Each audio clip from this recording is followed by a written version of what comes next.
All right, my big topic today. I know a lot of people have been waiting, and here it is. Okay, for the last for a lot of time during his career and well after, because I see it every day on social media all over the place. People posting about Floyd Mayweather this, Floyd Mayweather that. He's the best ever. Then you got I had one of the guys in the chat room reminded me we had a fan here, the Gift Media that's what it was, used to contradict everything I would say about Floyd and was a big Floyd fan. And listen, I'm going to start off by saying I'm not taking anything away from Floyd. Floyd was a great fighter in his era. He was a talented fighter. He was a fantastic promoter. He navigated his career pretty well. My honest opinion is when he was under the tutelage of Top Rank and he was called Pretty Boy Floyd, he was an exciting fighter. I think that, I enjoyed watching him fight during that time. And then he broke away and became Money Mayweather. And not only did his nickname dictate, how he was going to run his own career, but he found a way to make the maximum amount of money. Rumors have that it's $1 billion he's made over his career. He made the maximum amount of money with the least amount of risk. And that's fine. I respect him and I give him all that credit by doing that. On a side note, because of his success, the sport of boxing has changed. And what has happened is a lot of other fighters try to copy Floyd, and they try to copy the way he's done it. And then promoters start thinking, oh, well, the value, we need to, save the O, because Floyd did such a great job at marketing the O and fighting fighters at the right time and fighting fighters that made him look better. I'm not taking anything away, but made him look good.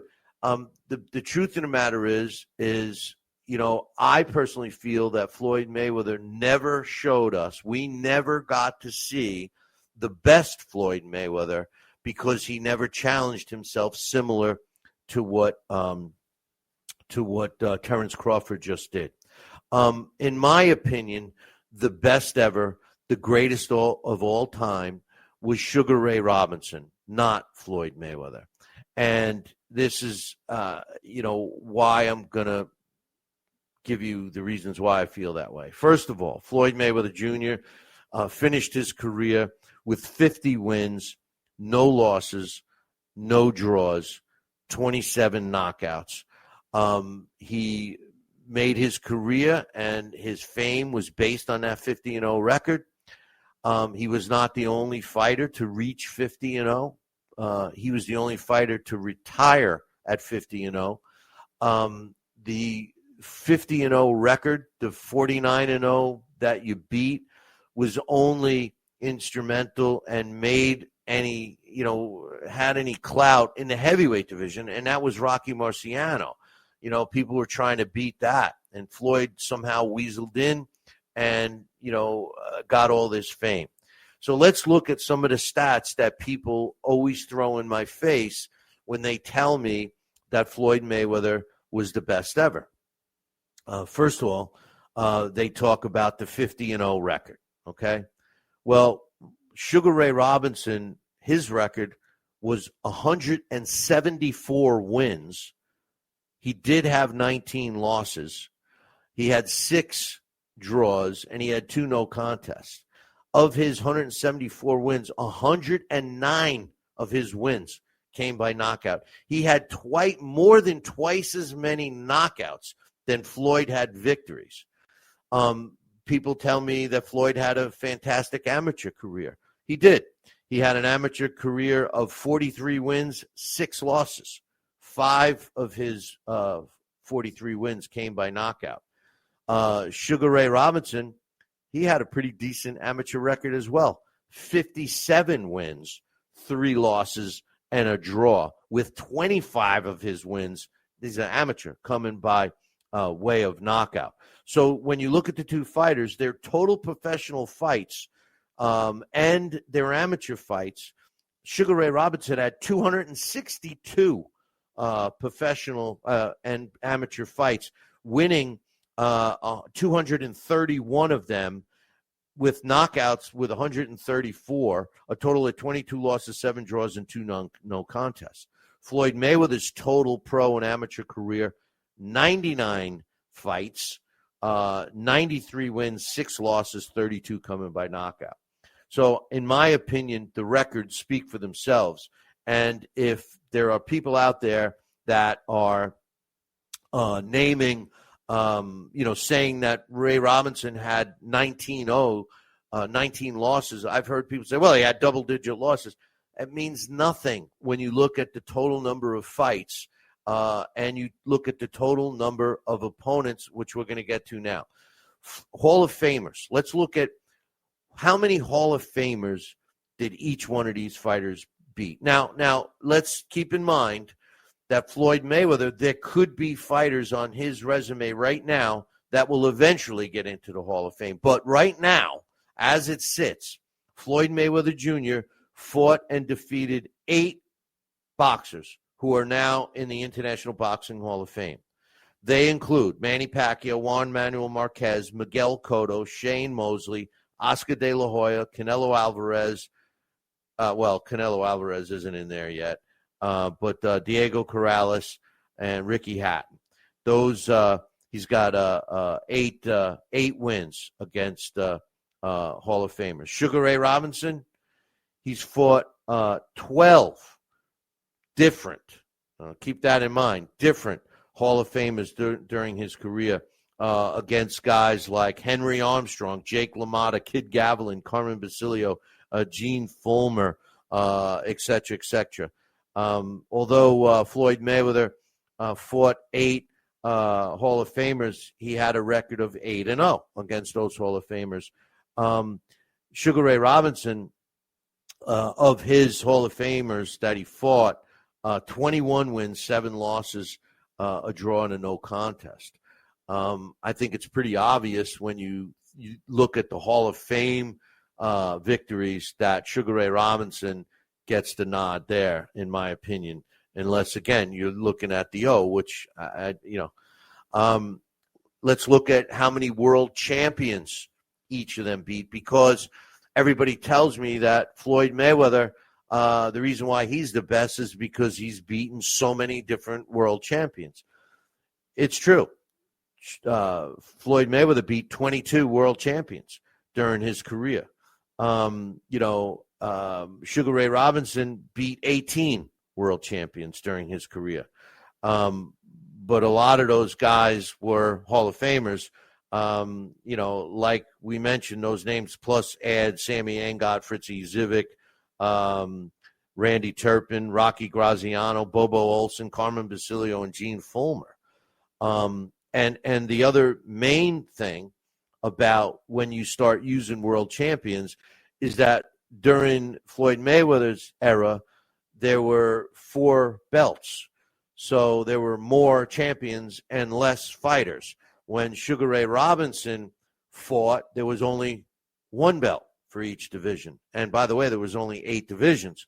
So Floyd Mayweather technically beat the better world champions because there was less of them, supply and demand, less belts, I give Sugar Ray the nod there because of the dilution of world championship belts now. When people count those 22 world champions that Floyd Mayweather beat, they're counting all the world champions, WBA, WBO, WBC, IBF as the main 4. When you talk about the world champions that Sugar Ray Robinson beat, there was only one. It was called the World Championship. And Sugar Ray Robinson. He did fight for the Pennsylvania World middleweight title at one time, but at the time, the New York State was the world championship, pretty much the one that was recognized. So I give the edge to Sugar Ray on that one. Now, when you look at world title fights, Floyd Mayweather across all 5 weight classes that he fought in, he fought 26 title fights, which is pretty impressive. More than half of his fights were world title fights. Sugar Ray Robinson had 30.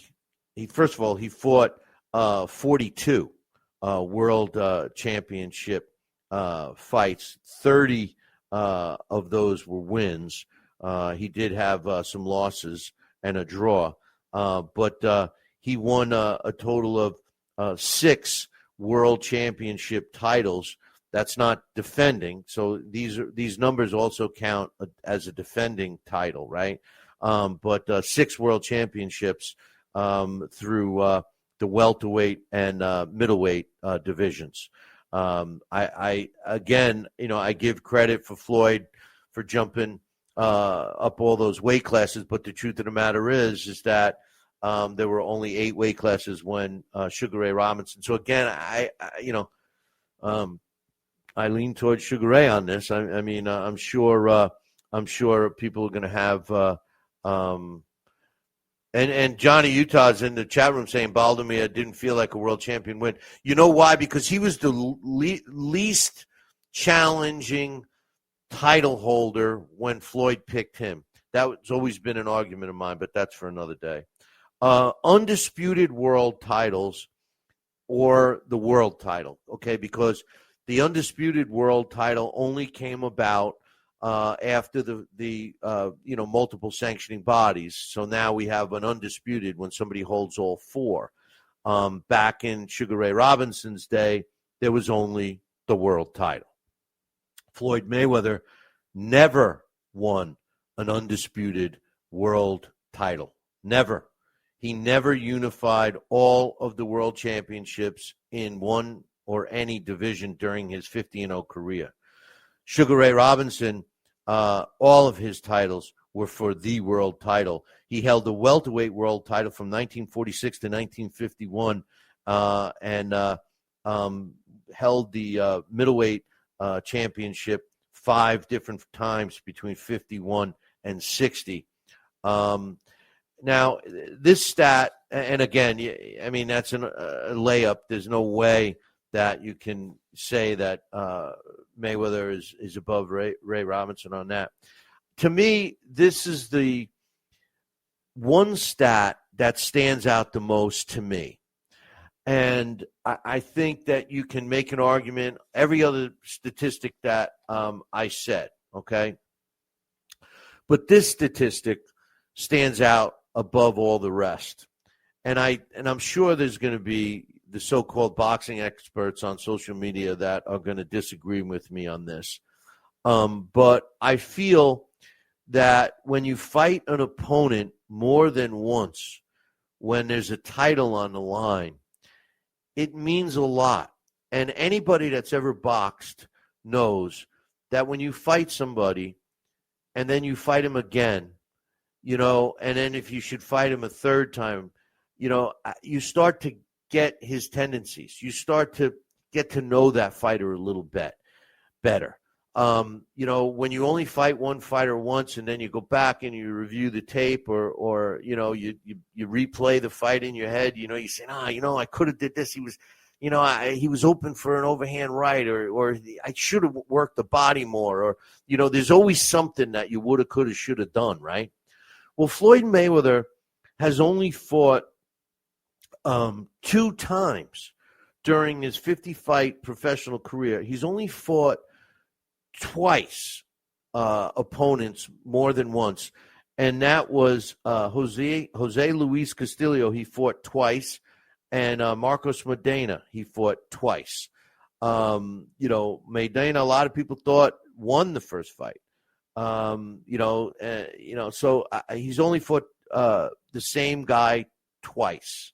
So Sugar Ray Robinson, on the other hand, he's fought. So get this stat straight. Floyd Mayweather fought two fighters, 2 times each, right? 2 fighters. Sugar Ray Robinson fought 12 fighters multiple times. He fought Stan Harrington twice, Denny Moyer twice, Paul Pender twice, Tommy Bell twice, Marty Servo twice, Fritzy Zivik twice, Kid Gavilan twice, Randy Turpin twice, Carmen Basilio twice. And then he fought Gene Fulmer 4 times, Carl Bobo Olsen 4 times, and of course, we all know that he fought Jake LaMotta 6 times. I think that this is one of the biggest statistics and one of the biggest separators between why I feel that Sugar Ray Robinson is the greatest of all time in boxing, and the fact that no one will ever become better than him because boxing isn't the same anymore. Now, when you look at a guy like Floyd Mayweather, a lot of what he learned, or a lot of his style in the ring, he learned from a guy like Ray Robinson, who was ahead of his time.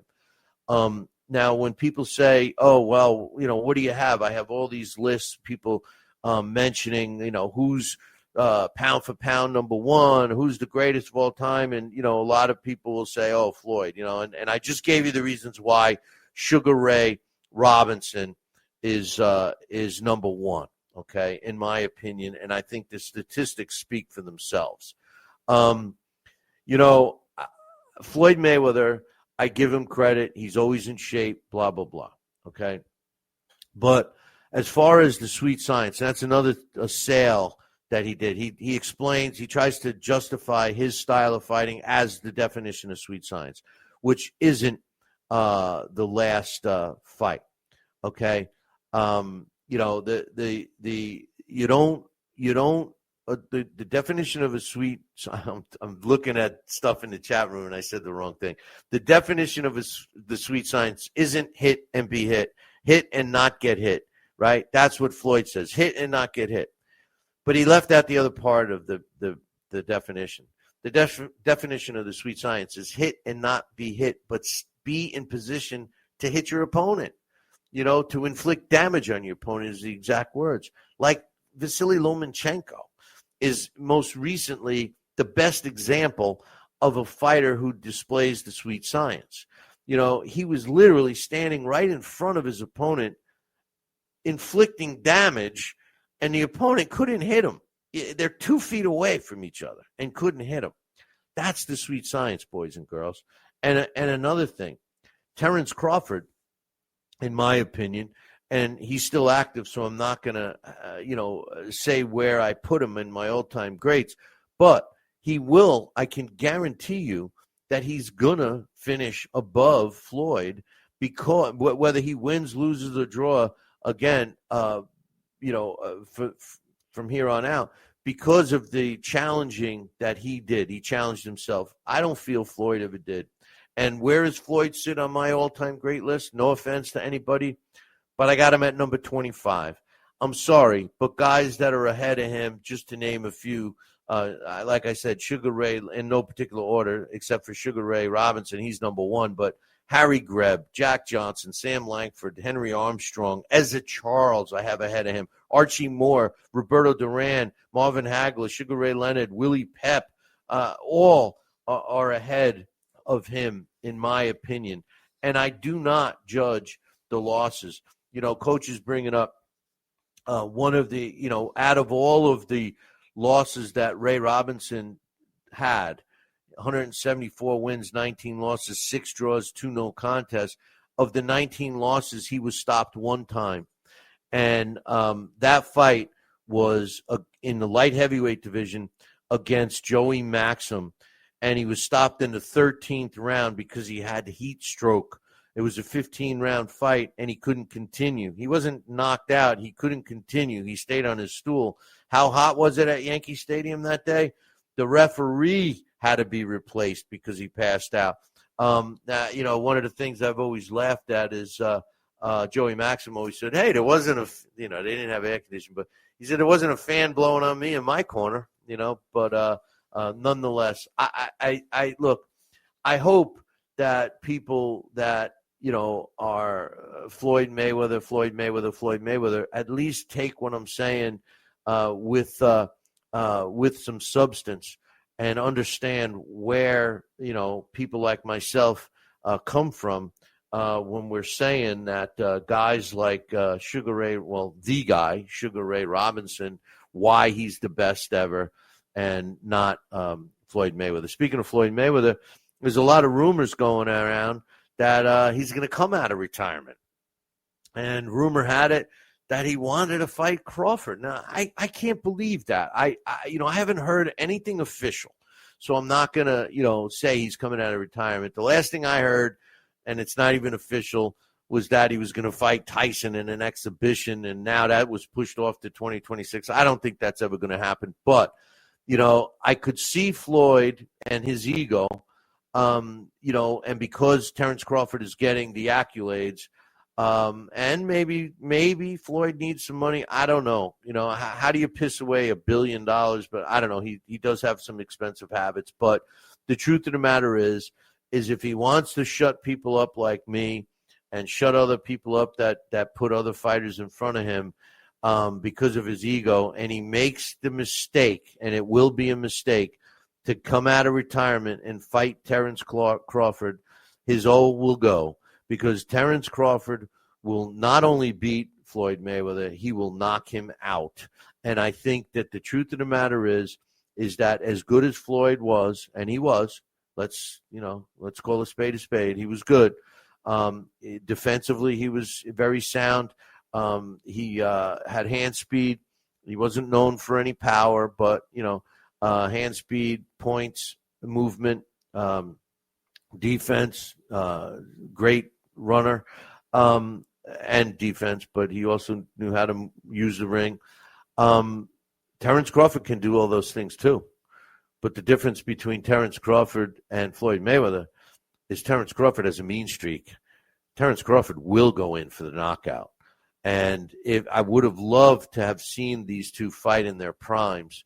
But then again, you really have to ask yourself, would Floyd have fought him if he was available during Floyd's career?